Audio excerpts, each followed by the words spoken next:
Episode का नाम है पोनीग्लिफ की लोकेशन। तो इस एपिसोड की शुरुआत होती है उसी पॉइंट से जहाँ पे हमको दिखाया जाता है कि जो क्रोकोडाइल है उसने लूफी का शरीर है वो सुखा दिया है। क्रोकोडाइल लूफी से बोलता है कि लगता है तुमने गलत आदमी से पंगा ले लिया है। और ये बोलने के बाद जो क्रोकोडाइल है वो लूफी को महल से नीचे फेंक देता है और बोलता है कि अब मेरे को इधर से जाना होगा क्योंकि मेरे पास ज्यादा समय नहीं है तुम पे बर्बाद करने के लिए। और ये बोलने के बाद जो क्रोकोडाइल है वो सैंड में बदल जाता है और वहां से चला जाता है। क्रोकोडाइल के जाने के बाद हमें सीन दिखाया जाता है लूफी का, जहाँ पे वो रेगिस्तान में पड़ा हुआ है और बिल्कुल भी नहीं हिल रहा क्योंकि क्रोकोडाइल ने उसका शरीर है वो सुखा दिया है पूरा का पूरा। लेकिन तभी आसमान में से पानी आता है जो कि लूफी ने क्रोकोडाइल के ऊपर थूका था, लेकिन क्रोकोडाइल उससे बच गया था। वो पानी आता है और लूफी के ऊपर गिर जाता है जिससे जो लूफी है वो वापस पहले जैसा हो जाता है। लूफी चिल्लाता है और बोलता है कि मेरे को तो यकीन नहीं होता कि ये सब एक इत्तेफाक है, आखिरकार मैं बच ही गया, वरना इस रेगिस्तान में मेरे ऊपर पानी डालने वाला कौन आता। लूफी बोलता है कि आखिर वो मगरमच्छ सैंड में बदल के कहाँ पे चला गया, मैं उसको छोड़ूंगा नहीं।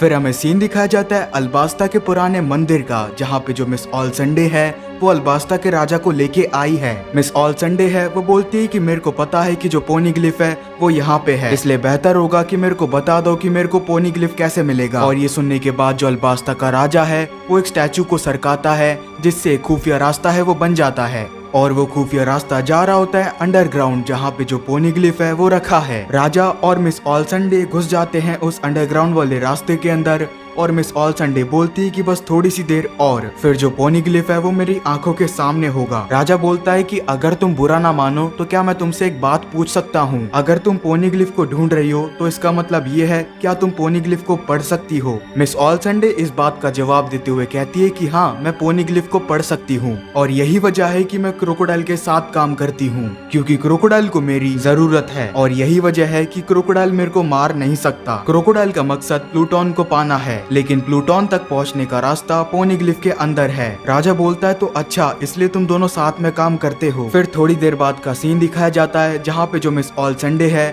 वो पहुंच चुकी है पोनीग्लिफ के पास। मिस ऑल संडे देखती है कि उसकी आंखों के सामने पोनीग्लिफ रखा हुआ है। वो बोलती है कि जैसा मैंने सोचा था, पोनीग्लिफ तो बिल्कुल ऐसा ही दिखता है।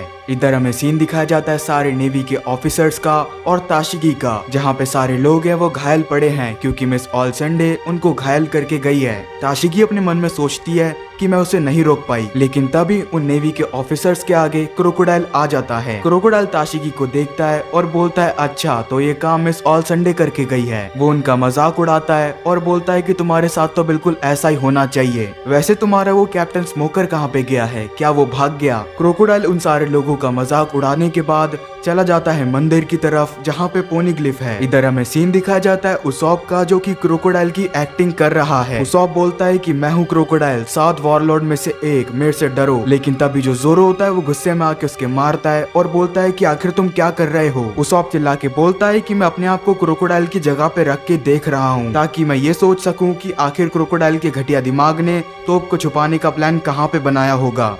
इधर हमें सीन दिखाया जाता है नामी और चॉपर का, वो लोग भी ढूंढ रहे हैं तोप को।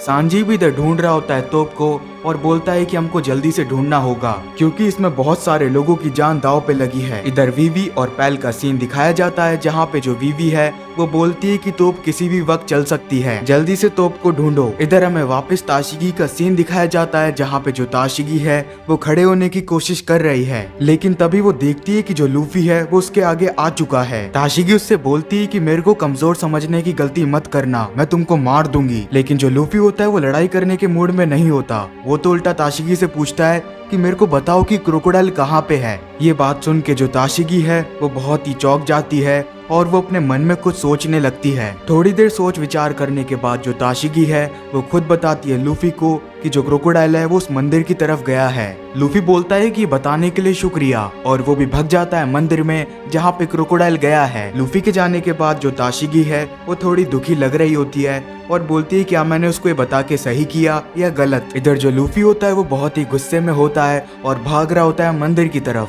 लेकिन तभी पता लगता है कि क्रोकोडाइल ने लूफी के पेट के अंदर जो अपना हुक घुसाया था उसके घाव अभी तक भरे नहीं है और उसकी वजह से जो लूफी का पेट है उसमें से खून निकल रहा होता है है और लूफी अपने पेट पे हाथ लगा के भग रहा होता है, लेकिन पेट में दर्द होने की वजह से जो लूफी है वहीं पे गिर जाता है। लेकिन लूफी को क्रोकोडाइल को हराना है और वो इधर हार नहीं मानना चाहता। वो उठता है और जैसे तैसे मंदिर तक पहुंच जाता है, लेकिन वो इस हालत में मंदिर तक पहुंचता है तो वो बहुत थक जाता है और मंदिर के सामने गिर जाता है और बेहोश हो जाता है। इधर हमें मंदिर के नीचे अंडरग्राउंड का सीन दिखाया जाता है, जहाँ पे जो मिस ऑल संडे है वो पोनीग्लिफ को पढ़ रही है। हमें दिखाया जाता है कि पोनीग्लिफ कोई चीज नहीं है, पोनीग्लिफ एक मामूली दीवार है जिसके ऊपर बहुत सारी जानकारी लिखी है, और जो मिस ऑल संडे है वो पोनीग्लिफ को पढ़ना जानती है और वो जानकारी को पढ़ रही है। और तभी जो क्रोकोडाइल है उसकी एंट्री होती है मंदिर के अंदर। क्रोकोडाइल आता है और बोलता है तो यहाँ पे पोनीग्लिफ छुपा हुआ है। वो आता है और देखता है कि वहाँ पे एक अंडरग्राउंड का रास्ता है और वो समझ जाता है कि जो मिस ऑल संडे है वो भी उसी के अंदर गई है, और जो क्रोकोडाइल है वो भी आ जाता है अंडरग्राउंड के अंदर पोनीग्लिफ के पास। क्रोकोडाइल अंदर आता है और वो देखता है कि वहाँ पे पोनीग्लिफ है। वो मिस ऑल संडे से बोलता है कि आप जल्दी से मेरे लिए इसे पढ़ के दिखाओ। मिस ऑल संडे क्रोकोडाइल के कहने पे पोनीग्लिफ को पढ़ने लग जाती है। पोनीग्लिफ के अंदर अल्बास्ता के इतिहास के बारे में लिखा होता है, जो कि मिस ऑल संडे क्रोकोडाइल को बता रही होती है। थोड़ी देर सुनने के बाद जो क्रोकोडाइल है वो बहुत गुस्से में आ जाता है और बोलता है कि मेरे को अल्बास्ता के इतिहास के बारे में नहीं जानना, मुझे ये जानना है कि प्लूटोन कहाँ पे मिलेगा। तब जो मिस ऑल संडे है वो क्रोकोडाइल को बताती है कि यहाँ पे तो प्लूटोन के बारे में कुछ भी नहीं लिखा, यहाँ तक कि पूरे पोनीग्लिफ में प्लूटोन का नाम तक नहीं है। और ये सुनने के बाद जो क्रोकोडाइल है वो बहुत ही घबरा जाता है और अचानक से बोलता है, क्या इधर प्लूटोन के बारे में कुछ भी नहीं लिखा? इसका मतलब पोनीग्लिफ को ढूंढने की अब तक की हमारी सारी मेहनत बेकार गई। क्रोकोडाइल बोलता है कि वैसे अब कर भी क्या सकते हैं, लेकिन अब मेरे को तुम्हें मारना होगा क्योंकि अब तुम किसी भी काम की नहीं हो। मिस ऑल संडे ये सुन के बहुत डर जाती है। क्रोकोडाइल मिस ऑल संडे को उसके असली नाम निको रॉबिन से बुलाता है और बोलता है कि याद करो 4 साल पहले हमारे बीच एक डील हुई थी कि तुम मुझे पोनीग्लिफ पढ़कर बताओगी कि प्लूटोन कहाँ पे है, और वो डील भी आज पूरी हो चुकी है। और मेरे को तो लगता है कि तुम्हें प्लूटोन के बारे में पता लग चुका है, लेकिन तुम मेरे को बताना नहीं चाहती। वो मिस ऑल संडे से बोलता है कि मिस ऑल संडे तुम सच्ची में बहुत अच्छी पार्टनर थी। और ये बोलने के बाद जो क्रोकोडाइल है वो अपने हुक से हमला करता है मिस ऑल संडे के ऊपर। मिस ऑल संडे उसके अटैक से बच जाती है और बोलती है कि मेरे को पता था कि तुम जरूर कुछ ऐसा करोगे। और फिर मिस ऑल संडे अपनी जेब में से पानी निकालती है क्रोकोडाइल पे हमला करने के लिए। मिस ऑल संडे पानी फेंकती है क्रोकोडाइल की तरफ उसे गीला करने के लिए और तुरंत अपना चाकू निकालती है और भगती है क्रोकोडाइल की तरफ। लेकिन तभी हमें दिखाया जाता है कि जो मिस ऑल संडे है वो अचानक से चिल्लाती है। फिर पता लगता है कि जो क्रोकोडाइल है वो मिस ऑल संडे के पास आ चुका है और उसने मिस ऑल संडे के सीने में अपना हुक घुसा दिया है। और ये बिल्कुल वैसा ही था जैसा लूफी के साथ हुआ था। फिर जो क्रोकोडाइल है वो अपना हुक निकालता है मिस ऑल संडे के सीने में से। मिस ऑल संडे नीचे गिर जाती है और क्रोकोडाइल मिस ऑल संडे के मरने के बाद बोलता है कि निको रॉबिन तुमने मेरा बहुत साथ दिया। वो बोलता है कि मेरे को पता है कि जो प्लूटोन है वो असली में होता है, मैं खुद ही पता लगा लूंगा कि प्लूटोन कहाँ पे है। तभी पीछे से जो राजा है वो बोलता है कि तुम ऐसा नहीं कर पाओगे क्योंकि तुम और मैं इधर मरने वाले हैं। वो बोलता है कि बस अभी कुछ ही देर में ये जो मंदिर है वो टूट जाएगा। और तभी उस मंदिर की जमीन हिलने लग जाती है और वहाँ पे एक भूकंप आने लगता है। क्रोकोडाइल बहुत डर जाता है क्योंकि राजा की कही बात सच होने लगी है। क्रोकोडाइल बोलता है कि आखिर तुमने करा क्या है? राजा बोलता है कि जब मैं ये अंडरग्राउंड बनवा रहा था तो मैंने इसको इसी तरह बनवाया था कि अगर कोई पोनीग्लिफ पढ़ने की कोशिश करेगा तो ये अंडरग्राउंड टूट जाएगा और सारी बिल्डिंग उस आदमी के ऊपर गिर जाएगी और बस कुछ ही टाइम बाद ये पूरा का पूरा मंदिर टूटने वाला है। फिर इधर हमें सीन दिखाया जाता है राजकुमारी विवी का, जहाँ पे उसके पैर में लग चुकी है भागते भागते और वो बोल रही होती है कि मेरे को जल्दी से तोप को ढूंढना होगा। लेकिन तभी उसे एक अचानक से बात याद आती है। वो बोलती है कि इतनी बड़ी तोप को रखने के लिए जरूर कोई बड़ी जगह होगी और शायद मुझे पता है कि वो जगह कौन सी है, क्योंकि मैं अपने दोस्तों के साथ बचपन में उधर ही खेलती थी। उधर से उसॉप जा रहा होता है तो राजकुमारी विवी उसॉप की नाक पकड़ती है और बोलती है कि शायद मेरे को पता चल चुका है कि तोप कहाँ पे है, हमें सारे लोगों को बताना होगा। उसॉप बोलता है ठीक है मैं समझ गया और वो अपनी गुलेल निकाल लेता है और आसमान में अपना सिग्नल वाला अटैक कर देता है जिससे सारे लोगों को पता लग जाए कि वो लोग कहाँ पे हैं। और लूफी के जितने भी क्रू वाले हैं वो सारे उस सिग्नल को देखने लग जाते हैं और समझ जाते हैं कि कोई जरूरी काम है।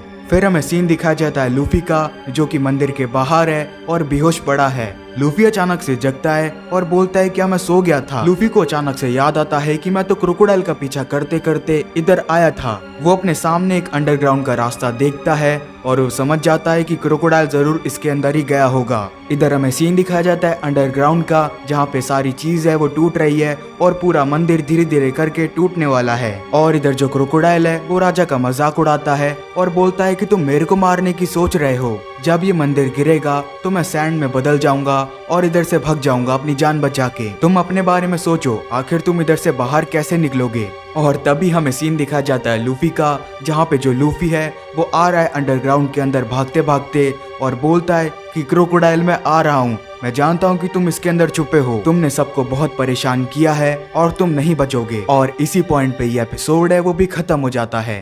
तो मिलते हैं आपसे अगले एपिसोड में, तब तक के लिए। वैसे कहने को है बातें पर मन में दबाता चला आया